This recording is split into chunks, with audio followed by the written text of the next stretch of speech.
Hey everybody, welcome back to Wrenching with Grandpa. It's Sunday afternoon and we got Jerry in the house. So let's get started. We got things to do. All right, Jerry's come out today to help us complete the engine evaluation, and we're going to do a compression test on this old girl.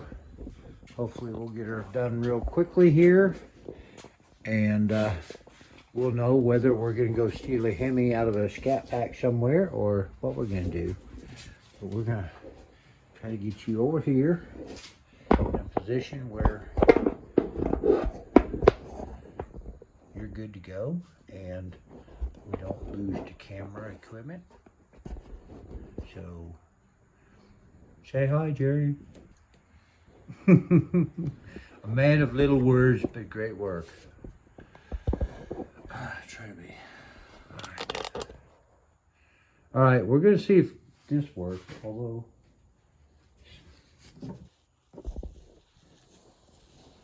try to give ourselves a little more grip here so we're not knocking things over. Like that. Hey, what? Let's see if this doesn't work maybe a little better. Please bear with me. You know, this is amateur video. We're not the big guys.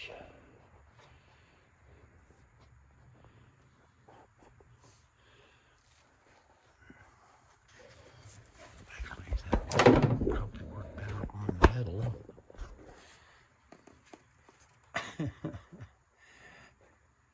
This is kind of the way the whole weekend has gone for me. I don't know about the rest of y'all.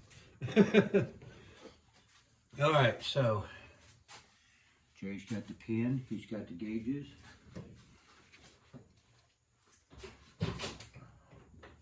Now the way things are gone, that battery's probably dead.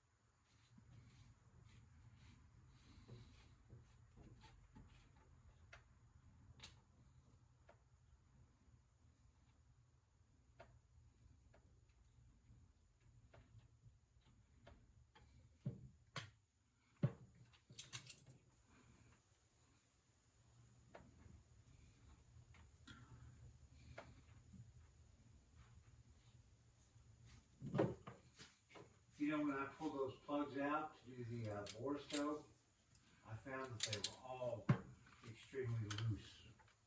I mean, not bulb eye loose, but yeah, a lot less than I expected. Go ahead.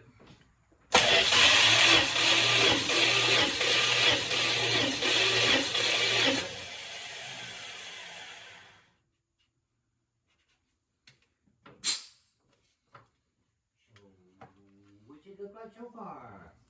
We ain't looking at numbers right now. Okay. Big surprise, right?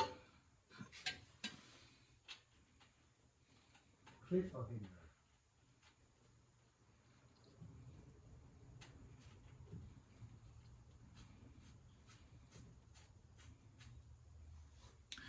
When doing compression tests, you don't look at the numbers, you look at the consistency.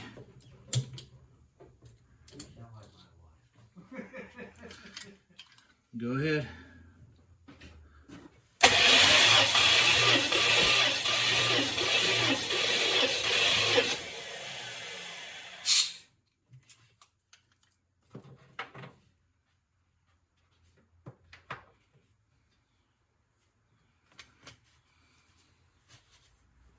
Let's just say it's considerably better than Grumpy Monkeys. Well, you know, that in itself right there makes it all worthwhile. Because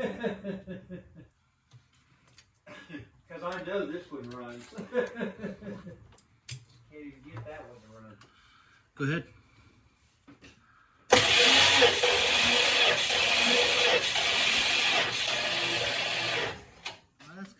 charger on it. Yeah, time to put the charger on it. Well, fortunately, we have that kind of preset here. So this is take a minute. Does it have the start battery? Jump start capability? Well, I can jump it up to 6 amps. Ah. That's pretty much what that's for, right?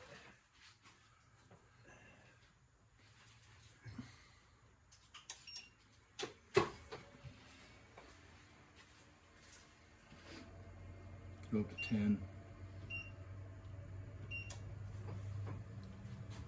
We're cheated, Captain.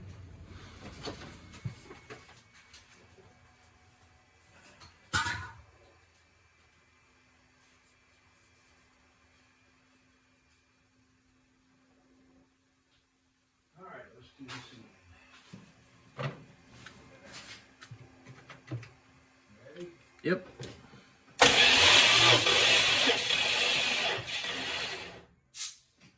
Doesn't have enough time to. Well, we'll give it a minute to set.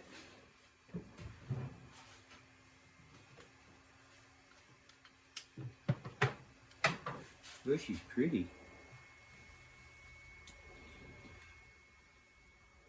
Alright. I mean, this has been a great battery, Interstate. I love Interstate batteries, and I've actually brought this one back from the dead a couple of times. So, you know, and she hadn't been on the charger or anything lately. I did have her disconnected when I was doing the borescope, but like anything else, you got to take care of them, and these can't sit all that long without getting some juice in them from one place or another. So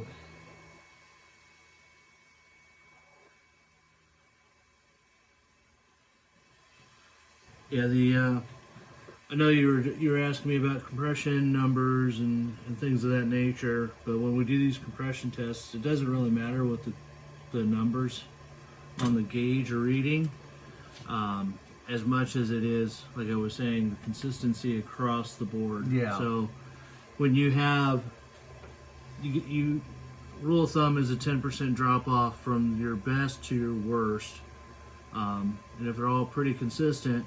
So if you have, say, 100 psi across the board, but you have one that's at 80, that's a 20% drop. So that's your problematic cylinder. yeah, That's the cylinder that you either have some major issues going on, or they're about to become some very, very major issues. and that could be bad rings, or more, I would think more likely though in a situation like that where you've got one cylinder that is out of the norm of the others, that is probably more likely a valve train issue, a valve seat, or Could be some that, blowby from a or- burnt valve. Or it could be the actual cylinder itself. The piston may have some damage on it. If it's been The scored ring real is, bad or the rings something are bad.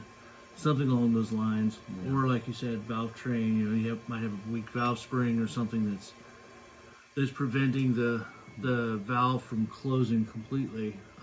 Could be a warped cylinder head. You don't know. Yeah, You don't know until you start really digging into what that one what is cylinder the, seems to be what is doing. the issue in the cylinder. But if you're getting a good run across the board, and let's be honest with you, when we're talking about engines of this age with an unknown actual mileage on the engine, certainly the condition of the board is important from what we looked at last week. But it's also important, like you say, to see what those cylinders are actually producing in the way of compression. And they may be low all overall. Now, let's say I just run numbers out here. If this engine new should have produced, let's say, just as a benchmark, 160 psi, fresh off the line, and you've got an engine now that is producing half that, is that still a viable engine to keep running? It just depends on what your end goals are. If you're looking for maximum performance, then no. Well, yeah. If you're looking for durability, maybe. Well, how does the engine run?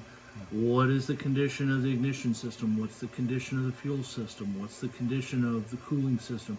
All the different systems that play a part of how an engine operates, because you need to be able to give the engine what it wants. Sometimes that's going to be more ignition timing. Sometimes that's going to be less ignition timing, due to lack of maintenance earlier in its life, such as lack of oil changes. And so then you have to be more concerned about what condition your bearings might be in and your cam and your rods and there's things this like there's that. this stuff called sludge No, from when people don't do oil changes, and so oil carbonizes, and it after it gets cooked on stuff, it does what they call coking. So it's where the oil properties are being basically dried up. They're still somewhat oil, but it almost becomes like tar. it's very much like tar, and so it gums everything it touches up. Yeah. And Now then- we did see some of that in some. Well, of the that was slowly. just carbon on the top of the pistons, and that's normal.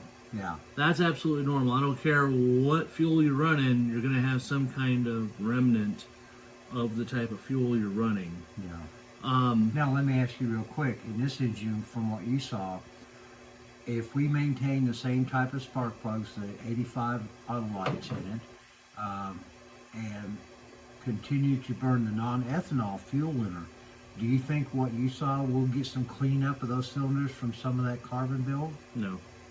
Is there something we can do to clean up that? Seafoam? Seafoam would work a little bit, but you're also, the ethanol does clean up stuff too. Yeah. And I know there's going to be a lot of haters and stuff about ethanol. and listen, I'm a proponent of E85. I like the stuff. It's treated me very well in my performance vehicles. Well, I think the biggest issue, particularly with it, is ethanol seems to attack, for the most part, gaskets and seals in your fuel system.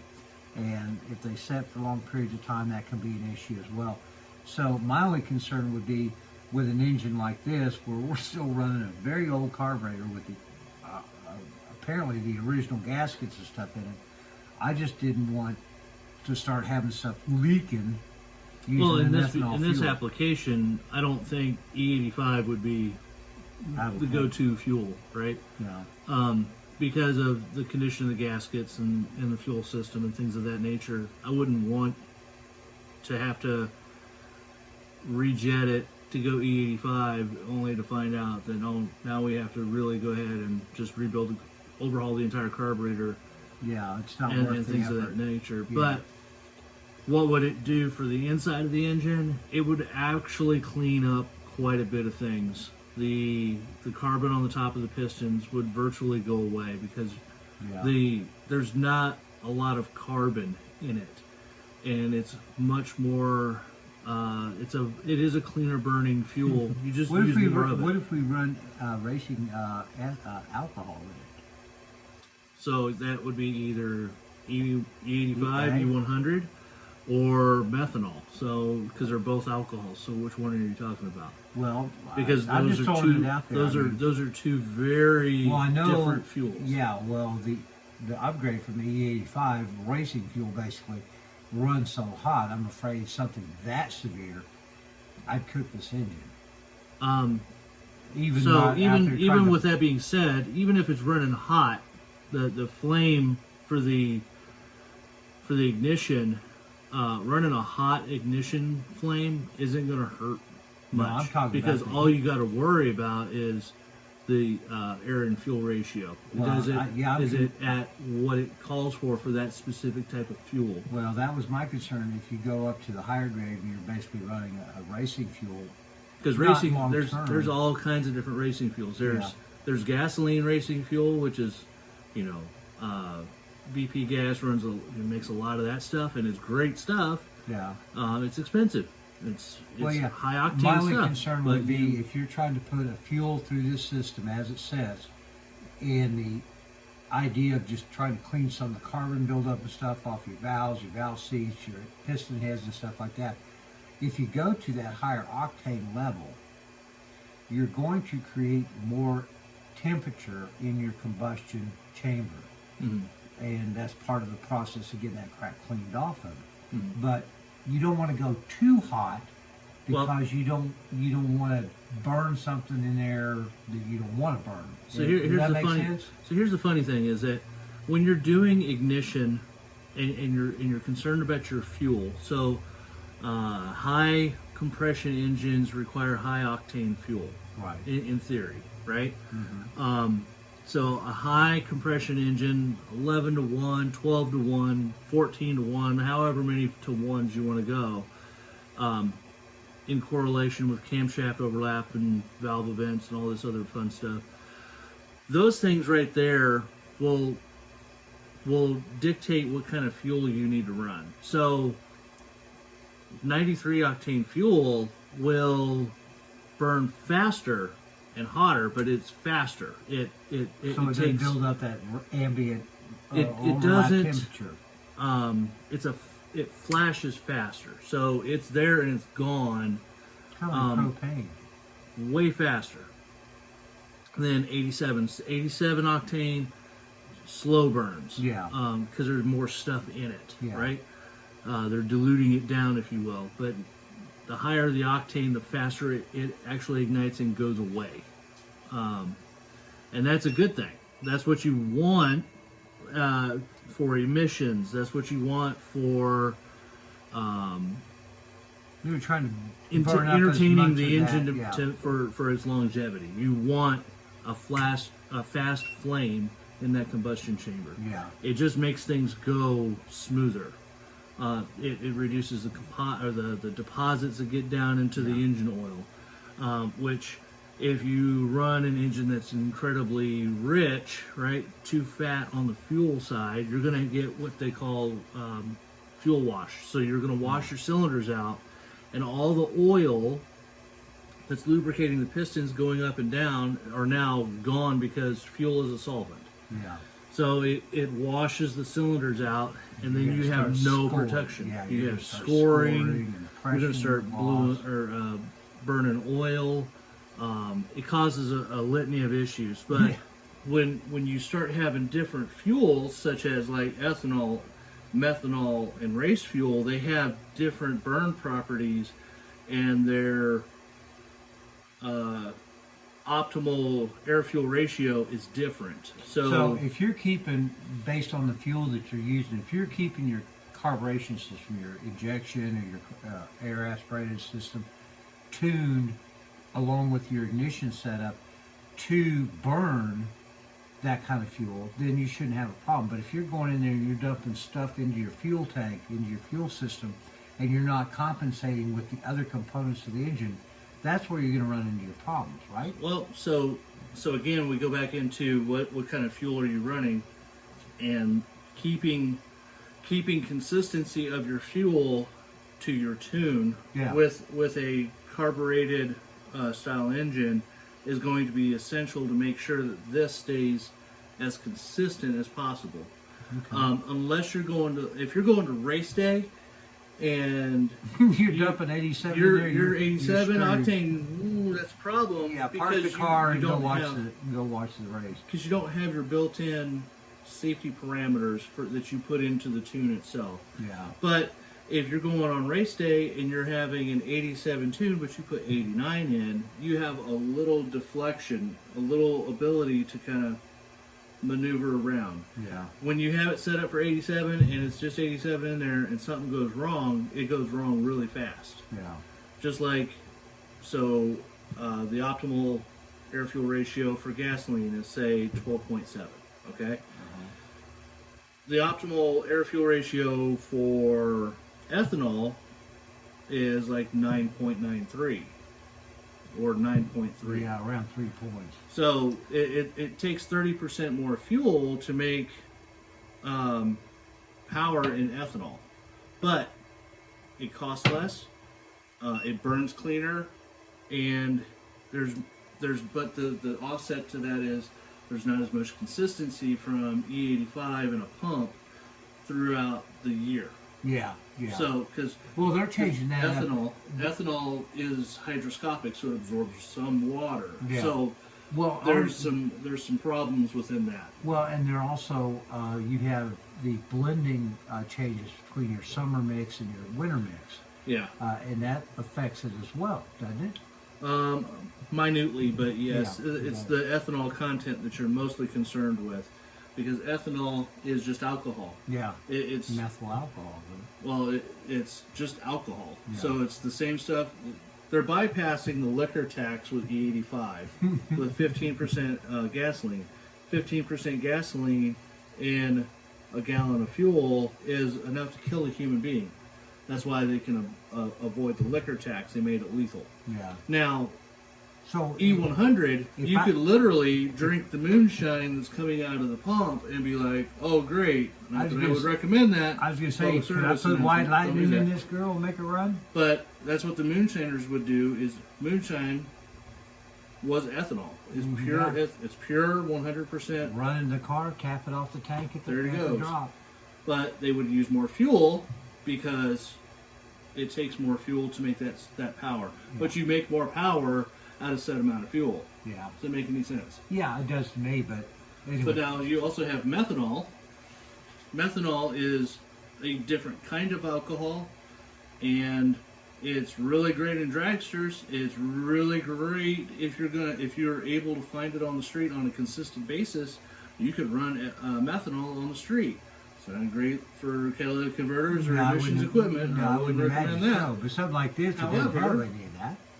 However, on a hot summer day, you don't really worry about that motor overheating because it's actually chemically supercharging or chemically cooling everything that it's touching. From the methanol. From the methanol. So, well, but our optimum fuel ratio is like 7.3 to 1. So it takes way more fuel and it's way thirstier, but you're getting cooling properties from the fuel dump. Absolutely. Yeah, you're getting. And same with the ethanol. Yeah. You get cooling properties with the ethanol as well. It's also pure E85. If it's 100% E85, 85% ethanol, it's 105 octane. So the octane rating for a 14 to 1 compression motor is there. It's definitely there. But it's the consistency of having 85% ethanol. They're allowed all the way to go down to E70 by the book. Yeah. So you want to find a source for E85 that you know is running. You just have to consistently test it. You have to if this is going to be the fuel that you build an engine for, you have to consistently measure the fuel, and you want to make your tune safe for say E70, just in case you get a bad tank of fuel. And let's face it, E85 isn't exactly available everywhere. So, cars that are flex fuel capable, or you add that sensor into, if on these computer controlled vehicles, you could add a sensor into the computer to read the alcohol content, so you can put a dual tune into the computer for that ethanol. Well, let's see if we got some battery so we can go ahead and finish this out. This has been a great, and I hope everybody's enjoying this. Get some good information here on engine fuel and stuff. All right. In the hole.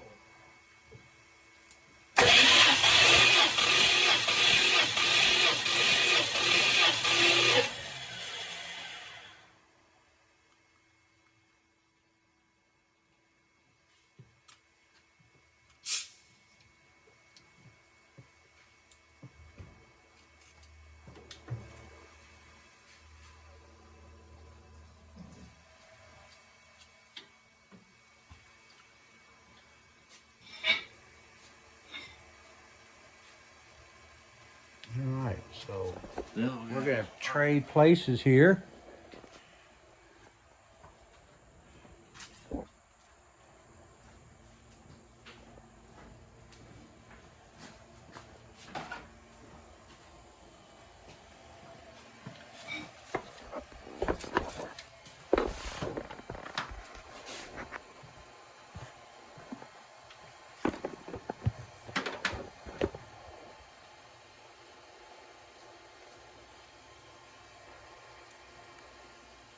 Right.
Now one more.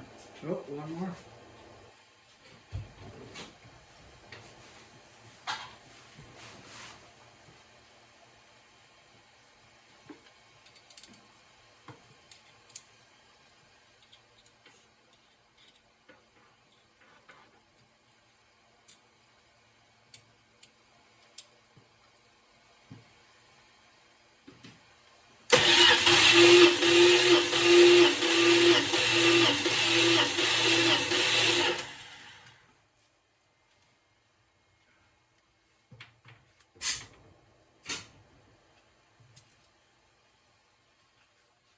That's it, my friend.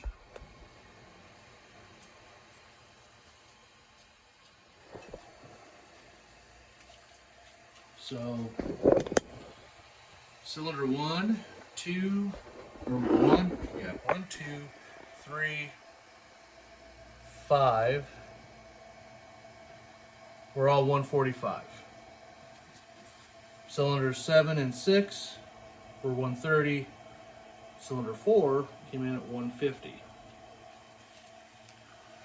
That doesn't sound bad at all to me. That sounds fat finger math in here. I think there's what, about a 7% difference between the 4 or the 8 Eight. cylinders. So that's she's still a fairly strong little engine. Still got some good compression numbers. Yep. They're off a little bit, but that could be in part from some of the buildup all around the valves. Just get some good fuel in her, and Number And- 7. and Number she- 7 was one of the cylinders I was concerned about. because it had a little bit of oil. scoring in there. Yeah, And then But number she's running- 6, we weren't really able to see too much because it was at top dead center. yeah. But So we're running a range of 150 to 130. 130. I'd say that's pretty solid. Pretty solid, Yeah. especially for unknown mileage on the engine. Yeah, I think it's safe to say this is a suitable candidate to keep going. Yeah, I think so. So we don't have to worry about doing anything other than making her pretty and maybe going ahead and down the road a little bit when some of the other stuff gets done, looking at a 4-barrel setup on her. Maybe. For the right price. Well, listen, guys. Thank you, Geri, for coming down today. Now we know what we got here, and I think she's going to be a pretty little girl that we can use to get this girl back on the road with. And I'm sure she's going to sound real good when we get that new exhaust system and everything put on her as well. And we'll get some tuning on her in the future. So we're going to call this a wrap. Geri, thanks for coming by. Big wingman here on the channel. And y'all have a great week. Please consider subscribing comments, sharing. We always appreciate whatever you can do to help us out here. We'll all see you soon. Bye-bye.